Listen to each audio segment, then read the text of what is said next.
La réflexion d'aujourd'hui vient d'une consultation de la semaine passée où j'expliquais à un patient qui a un cancer l'importance de cette activité physique. Alors, dans la période actuelle du mois Octobre Rose, l'impact de l'activité physique dans le cancer du sein est bien connu. Il est bien connu aussi concernant le cancer du côlon et le cancer de l'utérus. Pourquoi ? Parce que ce sont 3 maladies pour lesquelles on fait un dépistage, c'est-à-dire on propose aux gens sains de bénéficier d'une surveillance et à un moment donné, s'ils ont la maladie, ils seront traités. Et comme les personnes qui sont restées saines, les personnes traitées vont continuer à être surveillées et ensuite on verra l'évolution dans le temps, comment la maladie, la gestion de la maladie se passe. Vous voulez dire qu'on a des données ? On a des données fiables et pour ces 3 maladies, ces 3 cancers qui sont les 3 cancers dépistés en France. Et là, ce que le monde médical, le docteur dit, c'est que l'activité physique diminue dans le cancer du sein, dans le cancer du côlon. Là, les chiffres sont vraiment posés, de 20 à 25% le risque de cancer. Ça diminue aussi le risque de récidive de la maladie. Alors là, Laurent, en fait, le propos, il reste médical. Et ça, c'est pas très cool vis-à-vis des patients. Et là où c'était différent en consultation la semaine passée, c'est que je lui ai dit, écoutez, monsieur, imaginez que vous avez autour de vous 5 de vos proches, 5 de vos amis, et que parmi ces 5 personnes, il y en a une qui a une activité physique régulière.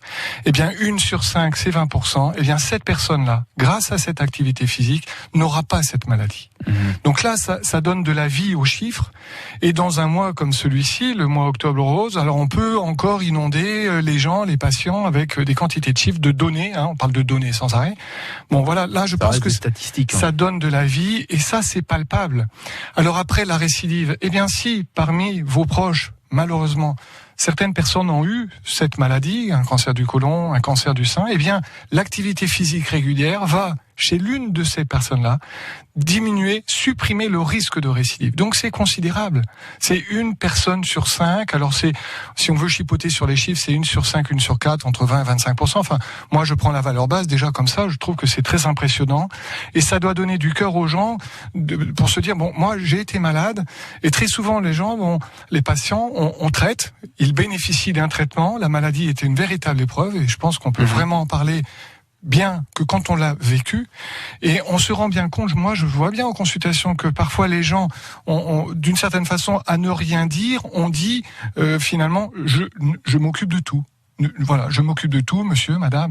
Non, les patients peuvent être demandeurs de comprendre, et s'ils ont compris, ils peuvent être acteurs. Alors, demandeurs, oui, c'est ça, mais acteurs, finalement. Ouais. Et c'est pour ça que si on donne de la vie aux shérifs, et on leur dit quelque chose qui est quand même assez extraordinaire. Alors, il suffit d'aller marcher tous les jours pour avoir un bénéfice. Et somme toute, il y a là rien de choquant, puisque, vous savez que j'aime bien ce langage qui est totalement non médical, mais qui parle aux gens. Un oiseau vole tous les jours, un poisson nage tous les jours, et je vois pas pourquoi un mammifère humain ne marcherait pas tous les jours. Alors, on va y revenir dans quelques instants sur cette activité physique, vous en avez déjà parlé, mais c'est important. Quand on parle d'activité physique, en 2 mots, Olivier ? Alors en 2 mots, la recommandation, c'est 30 minutes à 1 heure de marche rapide par jour, 5 jours sur 7. La marche rapide, Laurent, c'est quoi ? Une image, encore une fois. Imaginez que vous êtes en retard pour un rendez-vous amoureux. C'est-à-dire que vous êtes un petit peu pressé. C'est un rendez-vous amoureux avec la santé. Je vois. Donc vous n'arrivez pas en sueur, vous n'arrivez pas essoufflé, mais vous êtes pressé. On marche un peu rapidement. Ce qui fait que chacun va aller à son rythme. D'accord. Donc voilà, ça, moi, je suis on n'est pas dans la course. À Mérigny, Annette est avec nous. Bonjour Annette. Bonjour Laurent, mon docteur. Soyez la bienvenue. Quelle est votre question au docteur Olivier Vankemel ? Écoutez, j'ai entendu parler d'une nouveauté qui serait pour soulager la douleur, les stimulations médulaires percutanées, je crois, c'est quelque chose comme ça, qui pourrait soulager la douleur.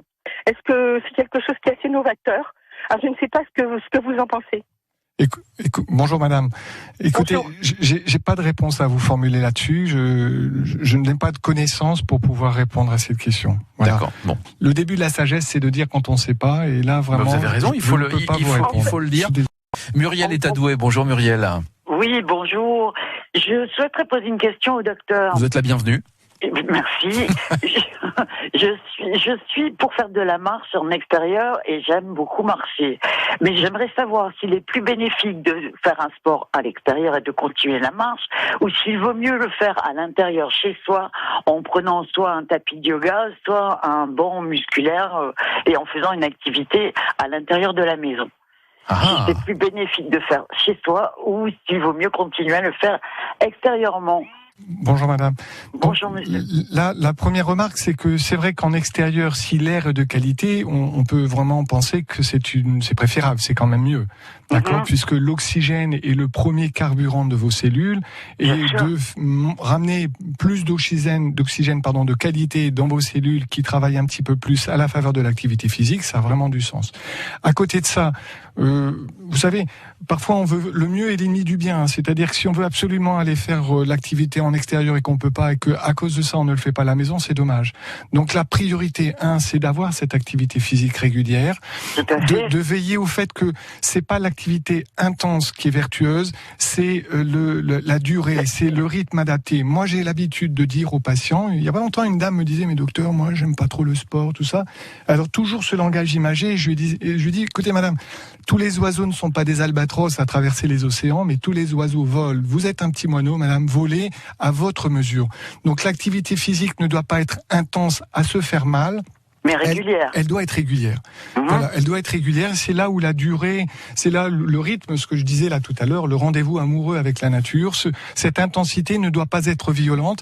Et il a été démontré qu'il vaut mieux une activité physique de 20, 30 minutes, c'est bien, avec une intensité soutenue, mais pas difficile, que quelque chose de bref. Là, on fait de la musculation, des squats, là, on se rince complètement en quelques minutes, et après, on pense avoir fait le job. Mais là, ce que dit Muriel, c'est que à la limite, s'il fait moche dehors et qu'on ne va pas donner envie de sortir, on peut le faire à la maison, c'est ça. Très bien, très bien. Bon, vous êtes sur la bonne voie, Muriel. Très bien. Continuez, faites un peu de sport. Merci pour votre appel. Je vous en prie. Passez une bonne journée à Douai, à bientôt. Merci, vous aussi, au revoir. Le docteur Olivier Van Kemel est avec nous. On s'intéresse à cette activité physique qui réduit le risque de cancer du côlon ou le cancer du sein. Quels sont les mécanismes, Olivier, à l'intérieur de notre corps? Comment ça marche? Alors, des multitudes, bien évidemment, de mécanismes. Moi, je vais vous en proposer deux vraiment intéressants et faciles à comprendre. L'activité physique permet de consommer le sucre qui pourrait être en excès dans votre sang. Donc, c'est un très bon moyen de contrôler votre glycémie. On en avait parlé il y a pas longtemps. Or, quand il y a trop de sucre, on favorise un taux d'insuline. C'est l'hormone qui est un peu la cousine du sucre élevé, et cette insuline favorise l'inflammation, et ça, c'est pas une bonne idée. L'inflammation c'est un peu le nœud de la guerre dans cette maladie. Donc l'activité physique aide, entre guillemets, à manger le sucre. Première remarque. Deuxième remarque, là on va faire un parallèle bien connu chez les sapeurs-pompiers. Chez les sapeurs-pompiers, tous les matins, pour savoir si chacun est apte à partir en mission, ils ont ce qu'on appelle le test de la planche. C'est-à-dire, vous avez une planche à 1,80 m de haut et on demande aux sapeurs-pompiers de monter à la seule force de leurs bras sur cette planche pour savoir qui va être apte pour partir en mission. C'est un métier extraordinaire, ils ont quand même une responsabilité incroyable, et vous imaginez bien qu'il vaut mieux être en forme pour secourir les gens et ne pas se mettre soi-même en danger. Donc, ce test de la planche, c'est une façon naturelle de sélectionner pour le jour les meilleurs sapeurs-pompiers. Et l'activité physique, c'est donc le moyen de faire une sélection naturelle des bonnes et des moins bonnes cellules. C'est une sorte de départ à la retraite. Toi, ma cellule, tu as fait ton boulot, tu es un petit peu vieille, tu vas laisser la place à ta fille, donc ça choque personne, et c'est un renouvellement naturel. C'est ce à quoi aide l'activité physique. Très souvent, les gens demandent, mais combien de temps? Comme Muriel, là, qui vient de passer un coup de téléphone. Alors, la durée de l'activité physique, moi, je vais vous faire un autre parallèle maintenant, et on va passer dans le monde du sport. Et imaginez que vous êtes en train de faire un sprint, une compétition avec Usain Bolt, champion du monde, 12 médailles olympiques. C'est compliqué. Voilà. Donc, une course contre Usain Bolt, c'est compliqué. Sauf que, si cette course se fait sur une distance de 1 mètre, là, il y a des milliers d'ex-aequo. Et si la course se fait sur une distance de 100 mètres, il n'y a plus qu'une seule personne. Et puis après, il y a les meilleurs aussi à côté. Et puis, voilà. Donc, la durée de l'activité physique, ce qu'on disait tout à l'heure avec Muriel, est très importante, parce que si elle est trop courte et trop brève, vous vous rincez, mais finalement, vous n'avez pas mis les choses au clair. D'accord?